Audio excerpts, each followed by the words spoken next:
And welcome to episode 169 of the Detroit Sports Truth on Spreaker. Tonight we're going to talk about the Red Wings season opener against the Maple Leafs at Joe Louis Arena. Lions still being winless. Fans being homers. Lions fans being homers about that non-call in Seattle. Pistons being winless as well in the preseason after just 2 games. And the Tigers season finally being over and JD Martinez having mutual interest with them.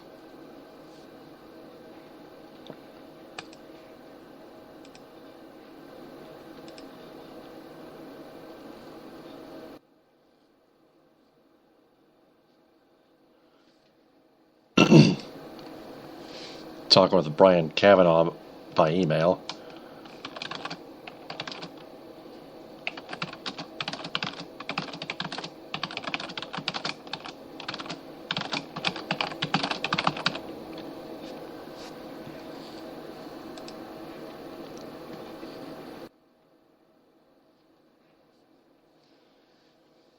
So the Red Wings shut out the Toronto Maple Leafs 4-0 at Joe Louis Arena. Justin Applicator scored a hat trick. Dylan Larkin got his first goal and assist as a Red Wing. Jimmy Howard made 21 saves. Jeff Blashill, the Wings' new head coach, earning his first NHL win.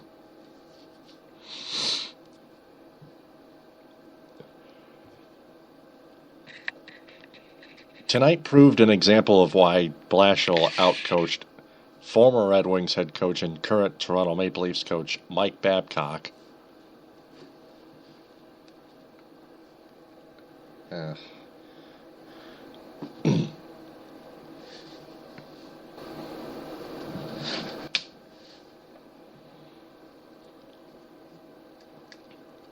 Because the defense mostly stood in front of Howard. There were a couple times where they left him alone.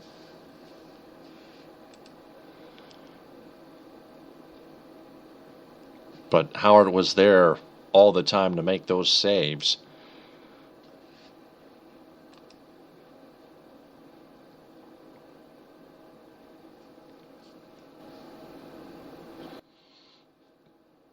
And there was also stronger play in the neutral zone.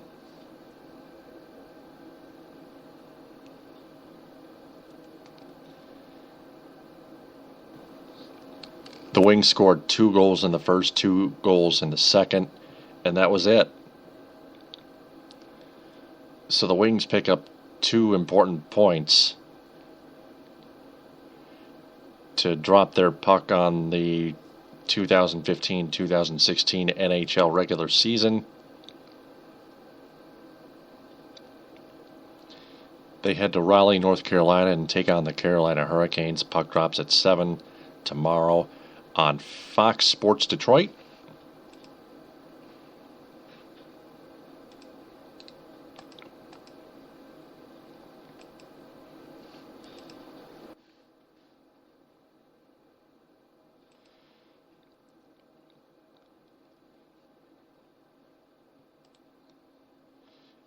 I think the reason why the defense played very well tonight in front of Jimmy Howard is because Chris Chelios is one of the assistant coaches behind Jeff Blashill, behind the Red Wings bench. He used to be a defenseman. He used to be a defenseman for the Detroit Red Wings, as you may recall, as most of you may recall.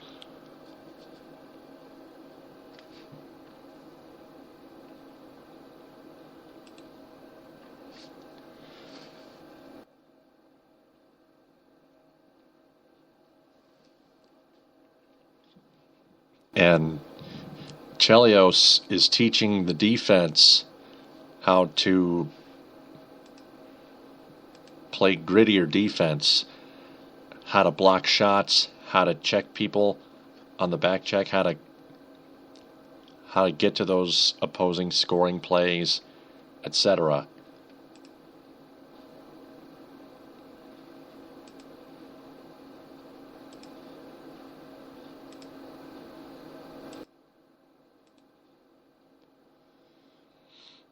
I was going to get Brian Kavanaugh to answer my 5 questions segment.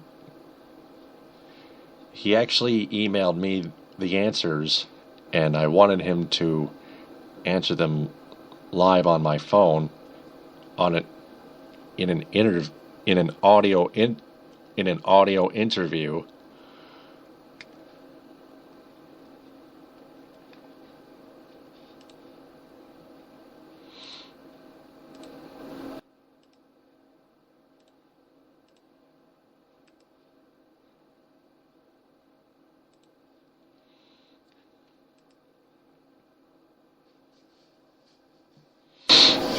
So these are examples of why Mike Babcock got outcoached by his successor, Jeff Blashill.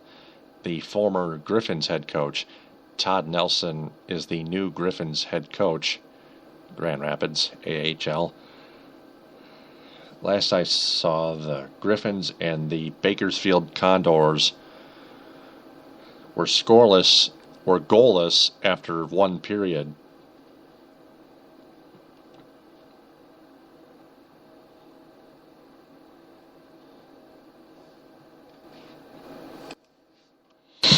Of play. They are still goalless after 2 periods. 3rd period just about to get underway in Bakersfield, one of the new AHL teams colored in blue and orange. Condors are the home team. Griffins are the road team. They have changed their navy blue color to black. They still have the gold and red and white with them. They've changed their look, their logo look, and their logo type if you check out griffinshockey.com.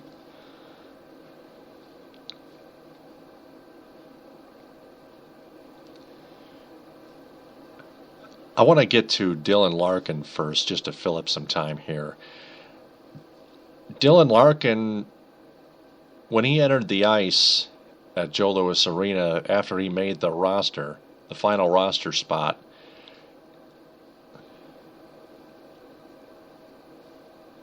he felt a few butterflies in his stomach, and that's normal. But when the game got underway, he did his job and stuck to his job, and in the first period, when Justin Ablocator scored his 2nd goal and the Wings' 2nd goal, Dylan Larkin was credited for an assist, his first point in the NHL.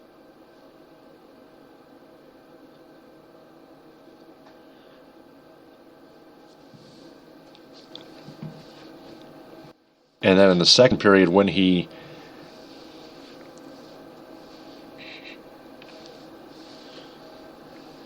scored on Jonathan Bernier top shelf,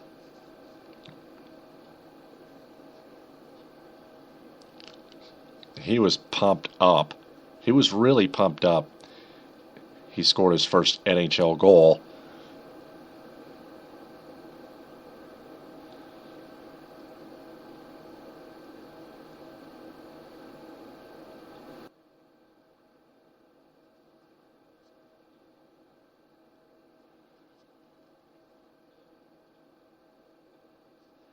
And that got Ken Daniels and the crowd really pumped up. Dylan Larkin goes home with 2 souvenirs tonight. 2 game pucks. His first NHL assist, and then his first NHL goal.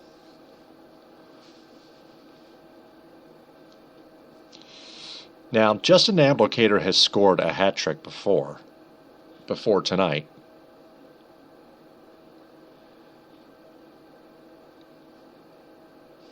And he is still a goal scorer.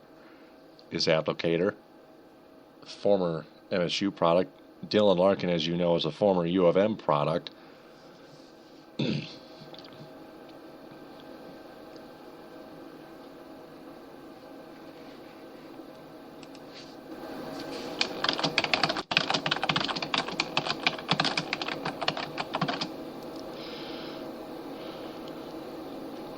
Larkin was the second star. Applicator was the first. Jimmy Howard was the third star.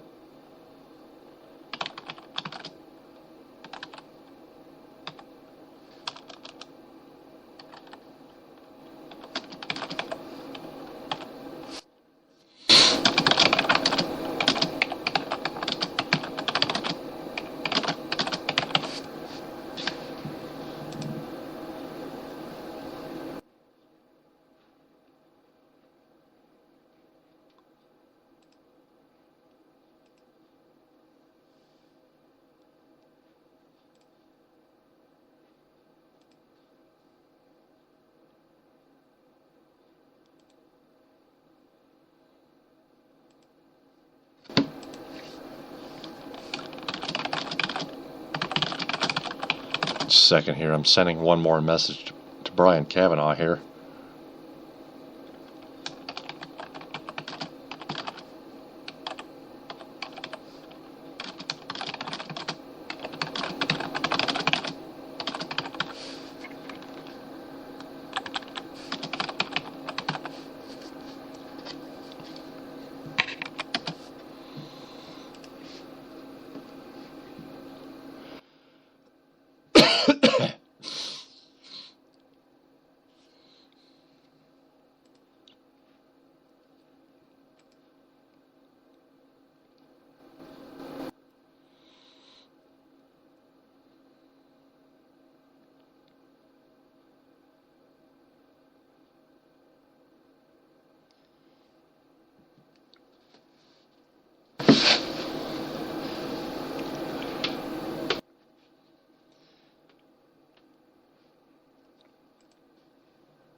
Trying to make this quick.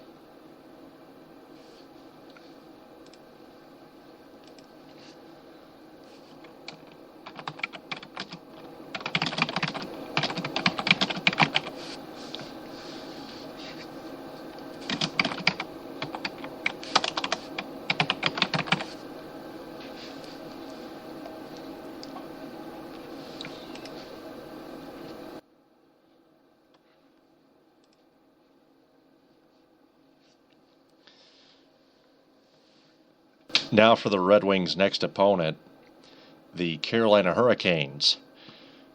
That is tomorrow at 7. The Hurricanes lost James Wisniewski to a torn ACL for 6 months. That is that's a key injury for the Canes. But they still have some young players too. Does Carolina? Yeah. Does Carolina?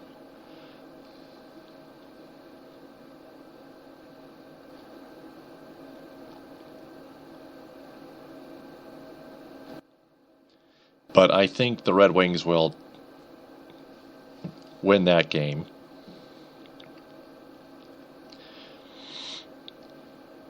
Just as long as they keep playing very great defense like they did tonight against the Toronto Maple Leafs. Earlier before tonight's game, Dan Cleary and Xavier Ouellette were assigned to Grand Rapids after Cleary cleared waivers.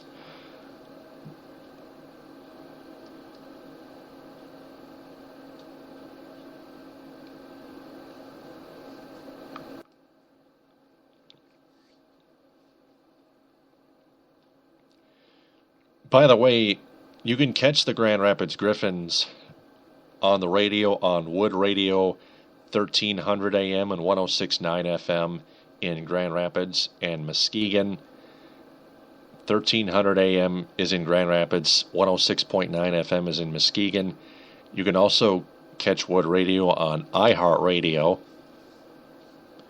Bob Kaiser and Larry Figursky with a call of the Grand Rapids Griffins games.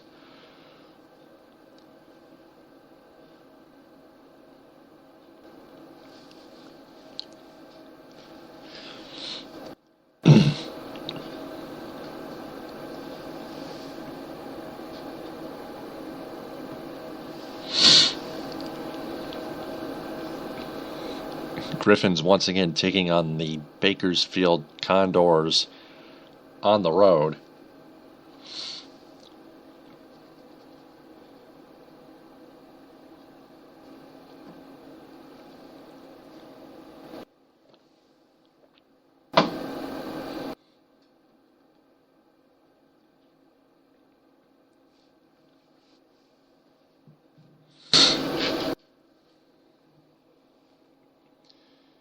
And then on Tuesday, they rematch with the Tampa Bay Lightning from their first round series, which went to 7 games last Stanley Cup postseason. Then they play the Hurricanes again at Joe Louis Arena. Both those games are in Hockeytown. The Wings play the Hurricanes at Joe Louis Arena next Friday, a week from today. Then a week from tomorrow, next Saturday, they're in Montreal taking on Carey Price and the Carolina Hurricanes. PK Subban.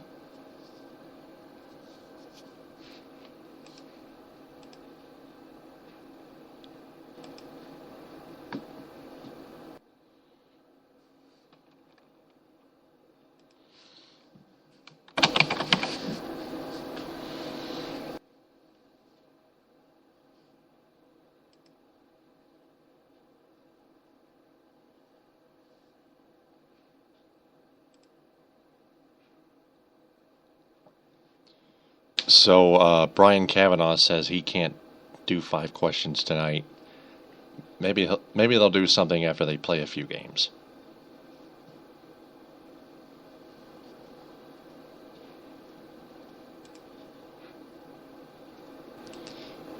And he will explain his answers later on.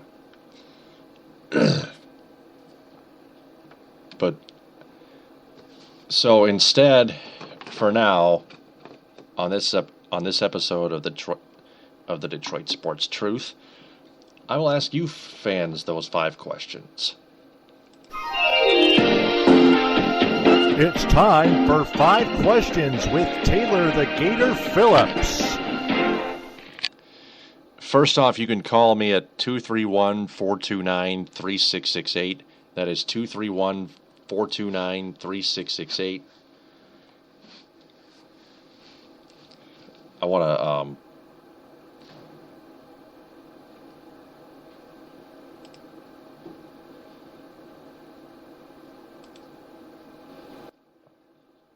put up a picture here on this episode first.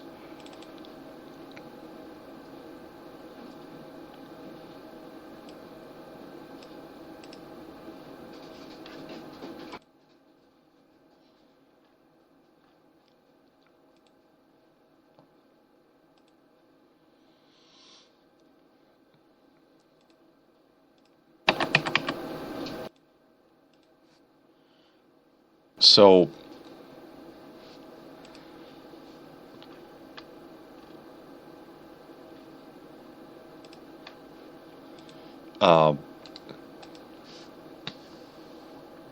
five questions here based on the Red Wings and their 2015-16 openings, based on their 2015-16 NHL regular season.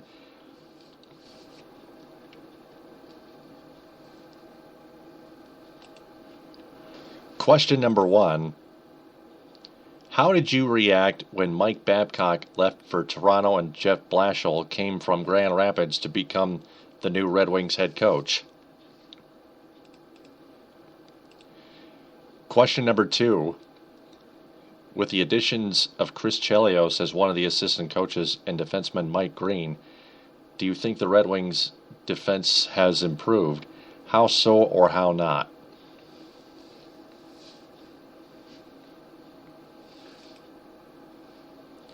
Do you think newly acquired center Question number 3. Do you think newly acquired center Brad Richards will help their offense a little extra? Why or why not? Explain that. Question number 4.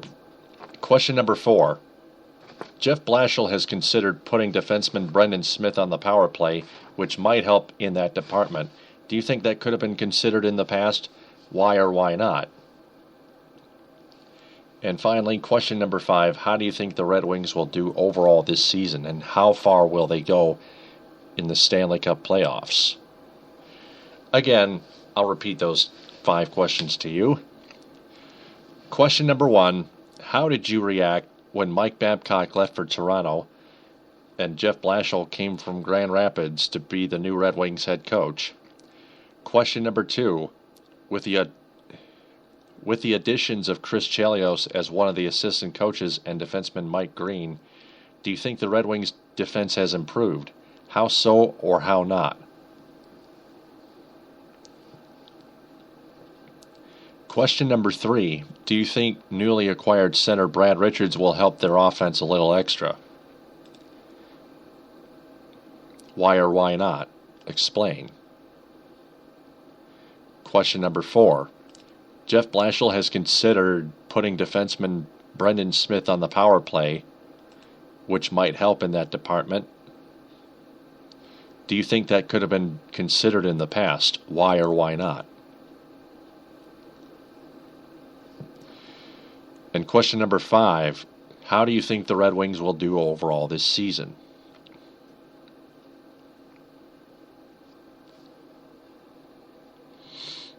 Give me a call on Skype at 231-429-3668. If you want to know the 5 questions again later in this podcast, please call me up and ask me what they are. And I'll ask those questions to you, and then you can answer them. But I want you to explain your answers.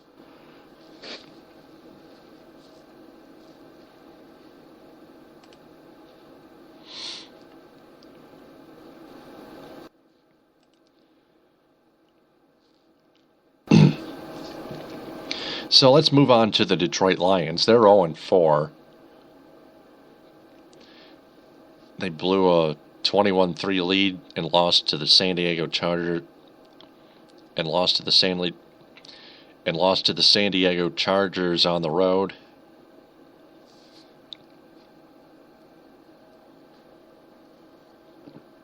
Then they got doubled up in their home opener against the Denver Broncos 24-12 on NBC Sunday Night Football with Al Michaels and Chris Collinsworth.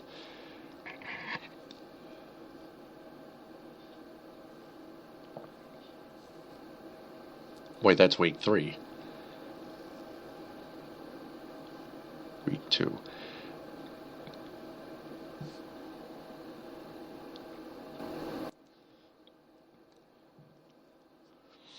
In week 2, they lost to the Minnesota Vikings 26-16. And then in week 3 on Sunday Night Football on NBC with Mike. And then in week 3 on NBC Sunday Night Football with Al Michaels and Chris Collinsworth, they got doubled up by Peyton Manning and the Denver Broncos 24-12. And then they lost a rare close result on ESPN Monday Night Football to the Seahawks in Seattle 13-10 after a controversial non-call by the officials. Here, first, I want to touch on the lack of offense. It's not all Matthew Stafford's fault.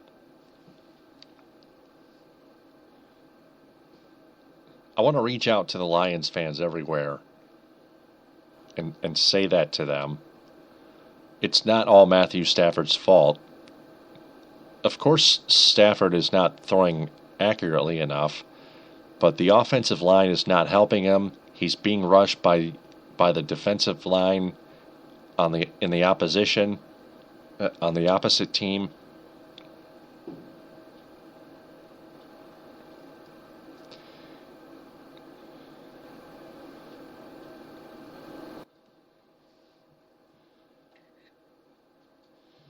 The receivers are catching the ball. That's one positive side. But the running backs aren't doing their job either. They're going straight up the middle and trying to bust through the offensive line too many times.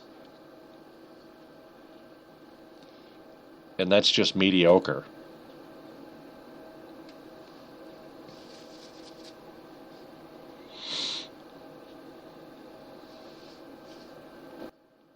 Their defense is doing a great job without Ndamukong Suh, Nick Fairley, and C.J. Mosley.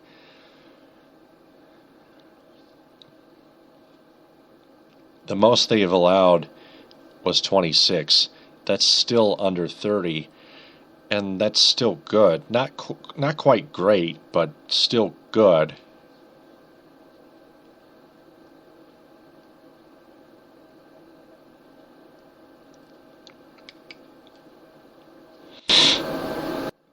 They allowed 33 points in the season opener in San Diego against the Chargers in week 1, but since then they have allowed less than 30. They allowed 26, 24, and 13. The defense, game by game, as you can see on the schedule, keeps improving.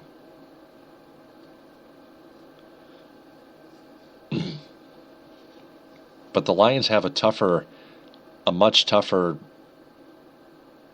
game on their hands next than they had in Seattle. Seattle was 1-2 going into week 4. They just barely held on.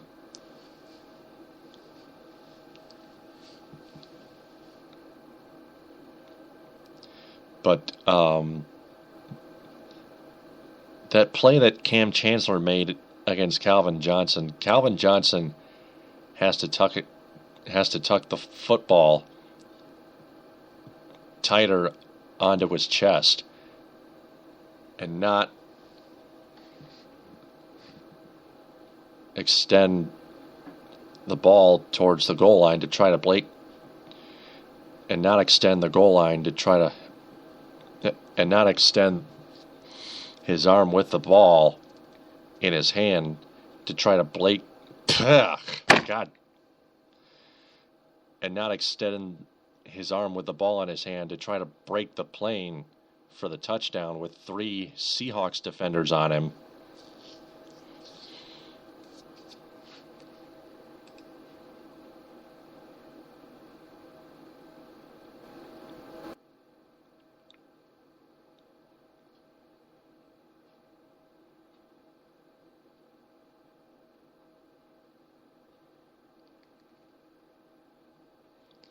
And Cam Chancellor didn't waste any time.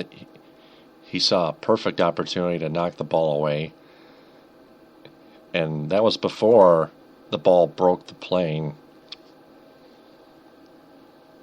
That was a stupid decision by Calvin Johnson. As much as I love him, that was a stupid decision.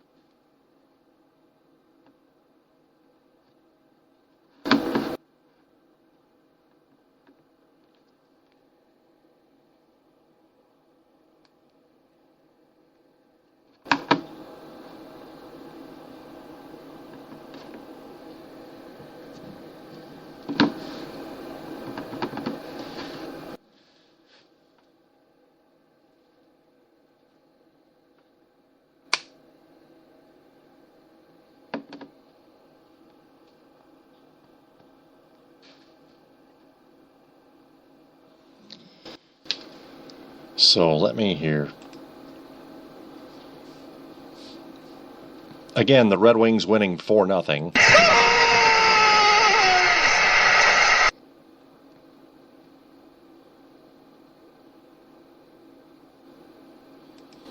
But back to the Calvin Johnson mistake. Are you out of your mind?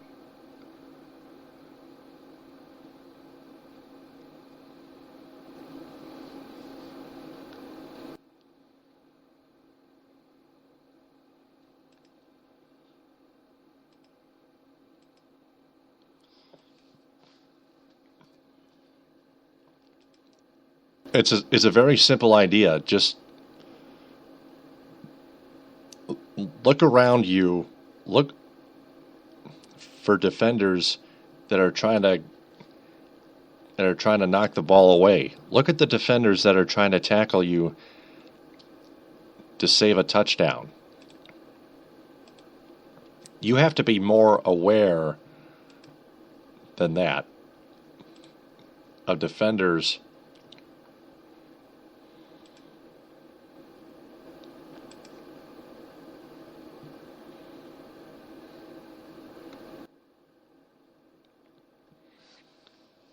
trying to make some kind of defensive play in desperation to hang on to their lead for a win. You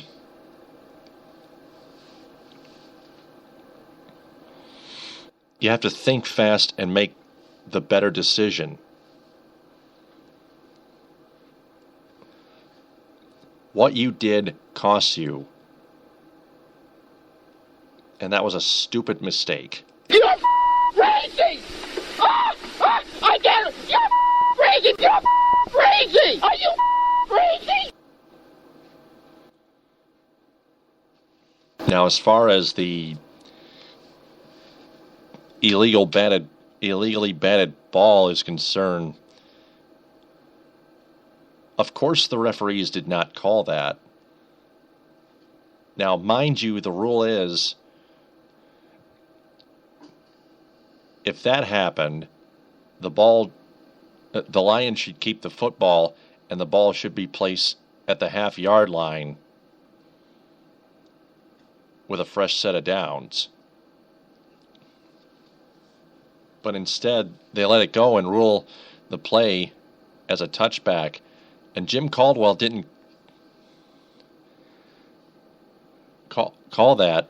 And now the fans, as I touch on them now, Lions fans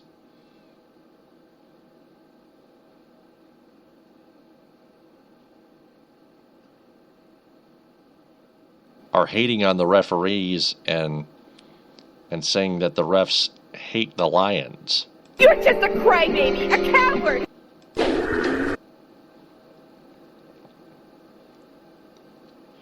This is why lousy, stupid fans like Lions fans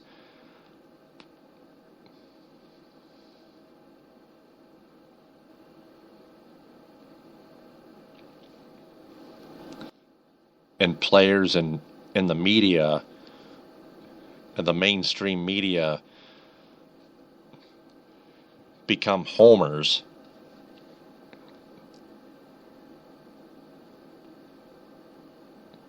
and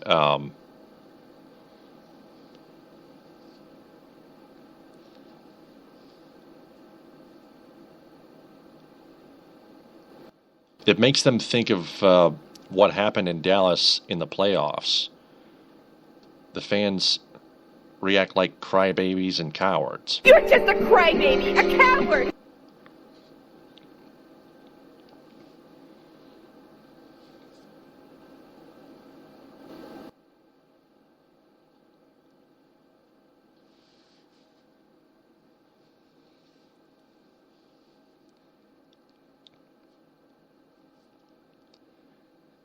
And they break out the phrase Detroit versus everybody, which I've heard so many times. That is not what I want you here. What's your problem there, pal? Can't a guy get a bit of sleep? Don't bug me. Fans, knock it off. It's not Detroit versus everybody. It's Detroit versus Detroit. Because the Lions have not won an NFL championship since 1953.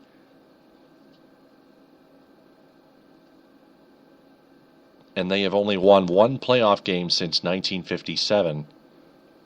That is almost 60 years. Almost going on 58. Going on 58 now. It's still on 57. It's going on 58 since the Lions are 0-4. The Lions cannot go 0-4 and expect to make the playoffs.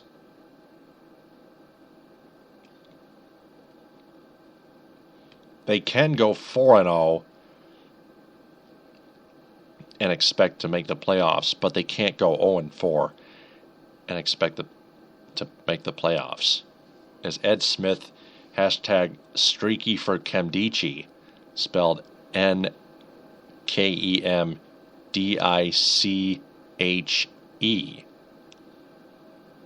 Robert Kemdiche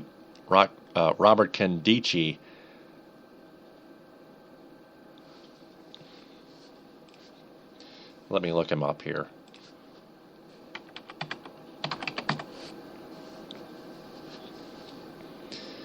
From Ole Miss.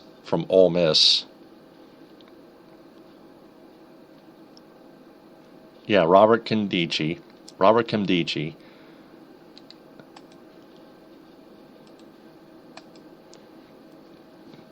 Right now, he is the first overall pick in next year's NFL draft. He is a defensive tackle, a junior defensive tackle from Loganville, Georgia. He went to Grayson High School. He's 6'4" at height, 296 pounds. 2L is his experience.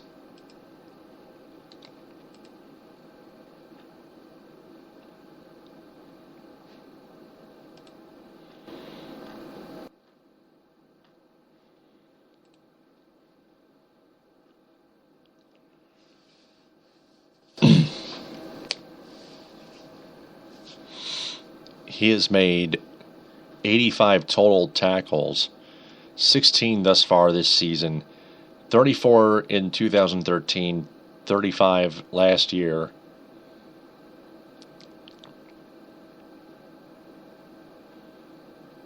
$25 solo tackles in 2013 and 24 assisted tackles last year. 2 sacks each in 2013 and 2014. He has a half sack this year. 4.5 sacks in his college career for 38 yards.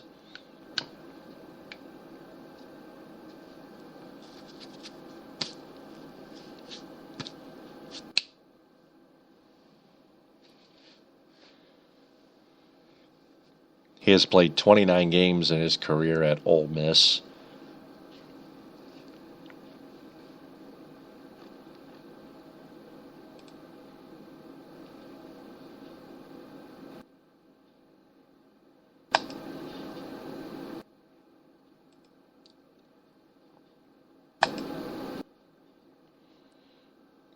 And Ed Smith, hashtag streaky for Kemdiche.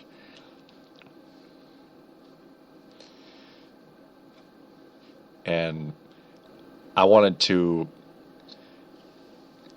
help hashtag that too.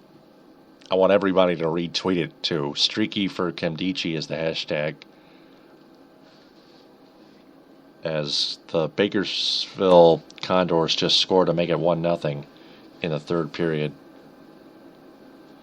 18-17 into the third period.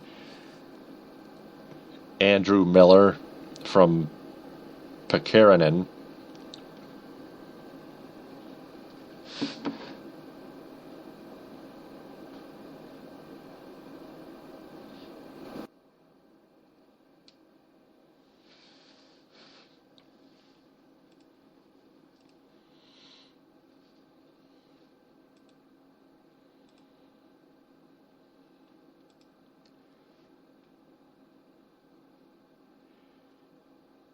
last season, Kendichi made the All-American second team and fourth team on Athlon and honorable mention in Sports Illustrated. The All-America second team voted by the AP poll, the Sporting News, USA Today, and CBS Sports. He made the All-SEC first team, AP College Sports Madness. The second team from Athlon, third team Phil Steele.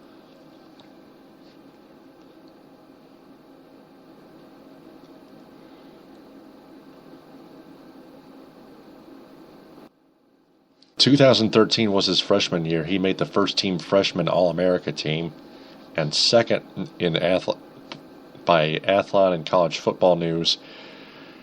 He made the second team freshman All-America team by 247sports.com. SEC All-Freshman by League Coaches.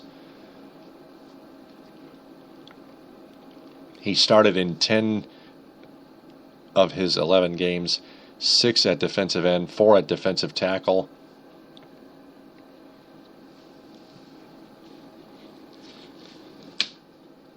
Ed Smith believes that Kendichi can replace Ndamukong Suh, for example,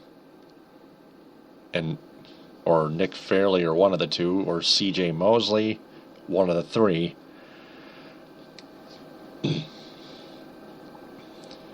Could fit in with Haloti Ngata,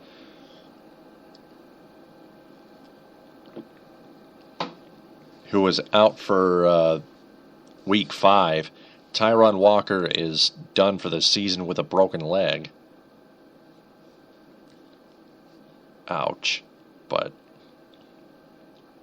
the Lions are 0-4. Joique Bell is out with chip bones in his ankle.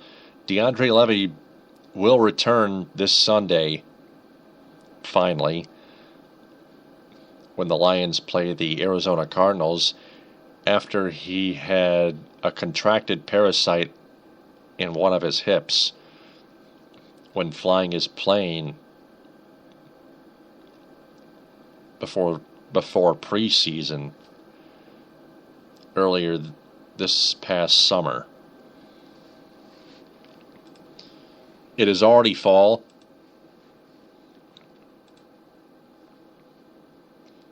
and it doesn't look like the Lions will have a good year this year.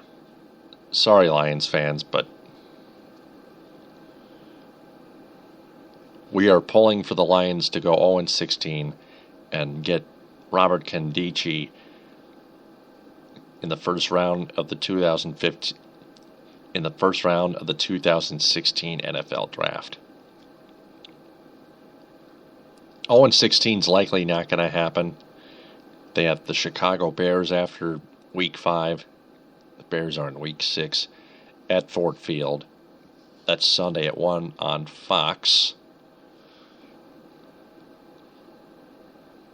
But then I think they go to Green Bay and Lambeau Field and play the Packers after that.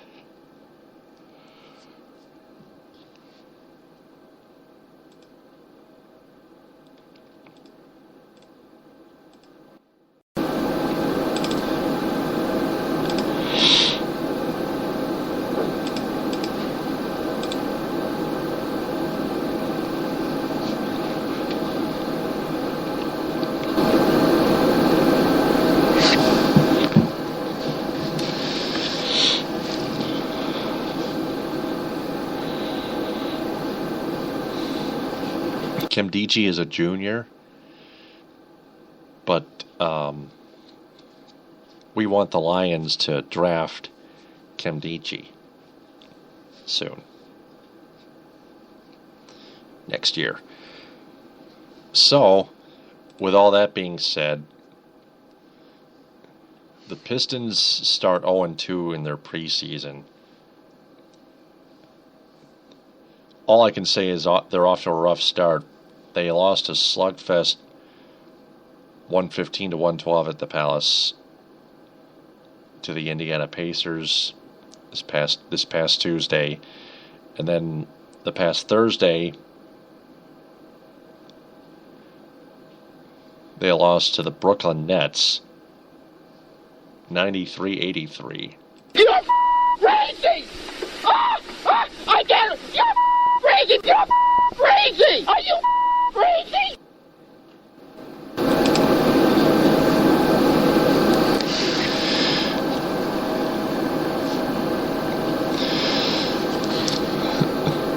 The Brooklyn Nets, on paper, proved to be the second worst team in the NBA Eastern Conference.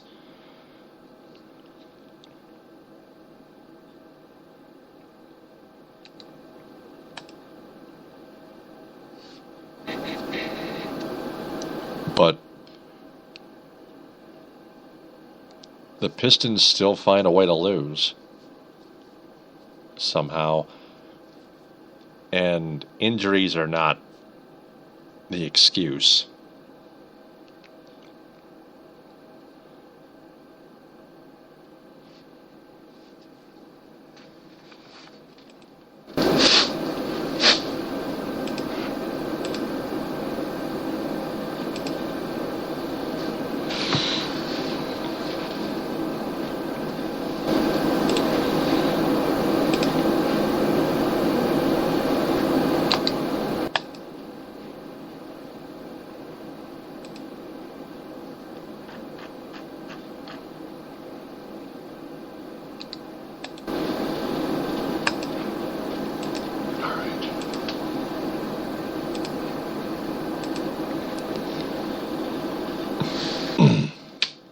They have 6 preseason games left.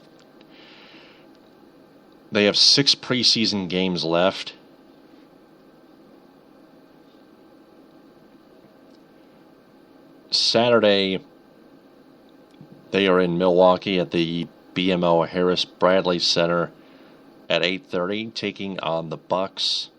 Then they play the Pacers at Bankers Life Fieldhouse in Indianapolis on Tuesday at 7.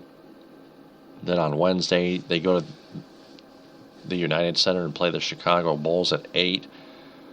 Then on Sunday the 18th, they play the former NBA champion San Antonio Spurs.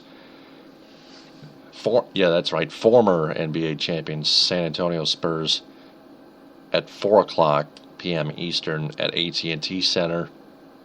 San Antonio Spurs. Griffins lose to the Condors 1-0. Apparently under Todd Nelson's debut. Check the schedule there.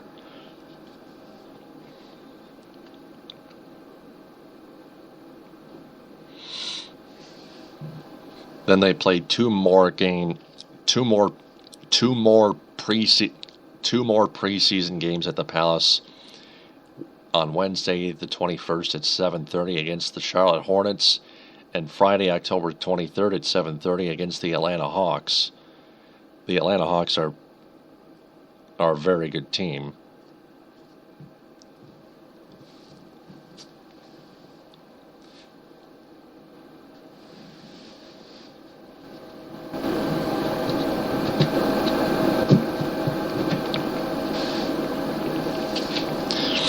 And then the Pistons and Hawks play in regular season game number 1 on the 27th at 8 o'clock at Phillips Arena in Atlanta on Fox Sports Detroit. George Blaha and Greg Kelser on that call. And the Pistons play their first regular season game at home at the Palace Wednesday the 28th at 7:30 against the Utah Jazz. 3-game homestand also includes the Bulls on the 30th, Devil's Night, and Tuesday, November 3rd against the Pacers at 7:30 on Fox Sports Detroit Plus. First 2 home games on Fox Sports Detroit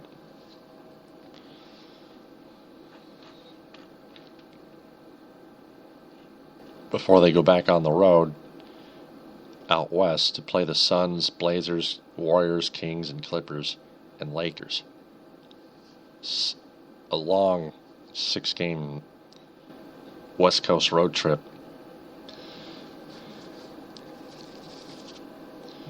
In the beginning of the season.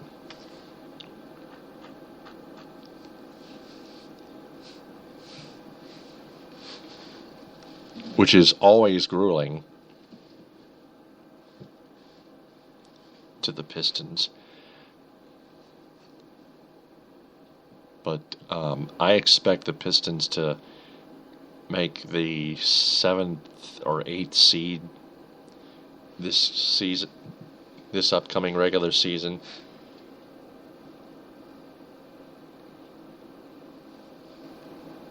I'm not sure how far they will go in the NBA playoffs if they make it.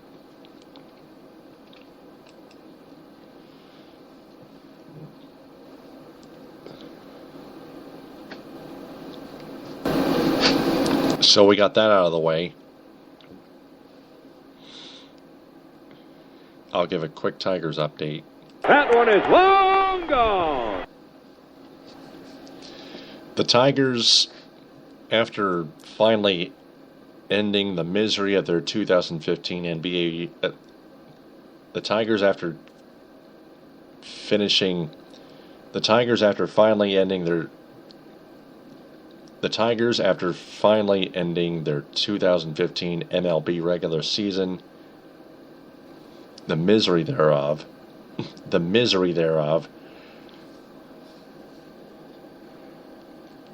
have announced that they and right fielder J.D. Martinez, who was expected to be an All-Star earlier this year but didn't make it, they and J.D. Martinez have mutual interest on a new deal. So we'll stay on top of that. So that's it for episode 169 of the Detroit Sports Truth on Spreaker. If there's anything you want more of or less of, please let me know.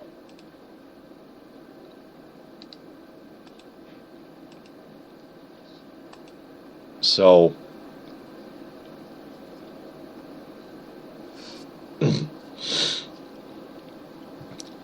until episode 170,